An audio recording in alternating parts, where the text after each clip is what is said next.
Hello மச்சான், எங்கடா இருக்க? முக்கியமான விஷயம், வேமா வாடா வீட்டுக்குள்ள. வாடா சொல்கிறேன்.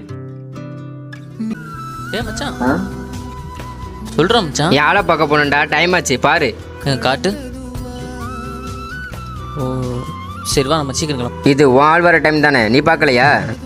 இல்லைண்ணா மச்சான், அது இப்போ இன்னொருத்த நாள் ஆயிடுச்சு. என்ன சொல்கிற? வேற ஒரு பையனை பிடிச்சிருக்குன்னு சொல்லிட்டு போயிடுச்சு. எனக்கு எப்படி அந்த பொண்ணை ரொம்ப பிடிச்சிருந்துச்சு, அது மாதிரி அந்த பையனுக்கு அதுக்கு ரொம்ப பிடிச்சி. சரி போ அப்படின்னு சொல்லி விட்டுட்டேன். சரி வா, அது வர டைம் ஆயிடுச்சு, சீக்கிரம் கிளம்பும். சரி டேய் மச்சான், வாழ் வராடா.